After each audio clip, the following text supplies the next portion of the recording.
এবং এটা দেখাতে যেটা ভালো হলো যে আসলে আমরা জেলেদেরকে কী বলবো বা কীভাবে যে অভিযান চললে কাদেরকে আমরা ইয়ে করবো সেগুলো পরিস্থিতিটা বুঝলাম।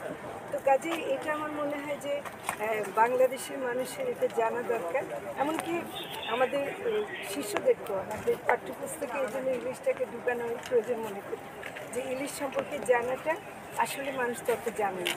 তো সেজন্য আমি মনে করি ইলিশ সম্পর্কে সচেতনতা এটা শুধু জেলেদেরকে মাছ ধরা না ধরে বলাটা যথেষ্ট না, ইলিশ সম্পর্কে সার্বিক সচেতনতা সমস্ত জনগণের। আর এই যে নিষেধাজ্ঞাটা নিয়ে একটু স্যার আহ্বানটা একটু আবার একটু বলেন। নিষেধাজ্ঞা আমি শব্দটা ওভাবে ব্যবহার করতে চাই না, আমি বলি মা ইলিশ রক্ষা। মা ইলিশ রক্ষা মানে কাল এটা হলো যে 28শে আশ্বিন থেকে 18 কার্তিক, তো মানুষ তো এই তারিখগুলো মনে রাখে 13 অক্টোবর থেকে 3রা নভেম্বর।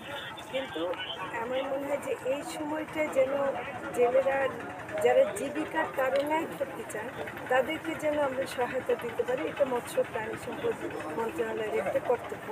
আর অন্যদিকে যারা এতে ব্যবসা করতে চান তাদেরকে যেন আমরা প্রতিরোধ করতে পারি, এবং সেক্ষেত্রে আমাদের আইন শৃঙ্খলা বাহিনীকে আমরা চাইবো যে তারা যেন মানে সচেষ্ট থাকেন এবং সেটা স্থানীয় প্রশাসন করবেন আশা করি।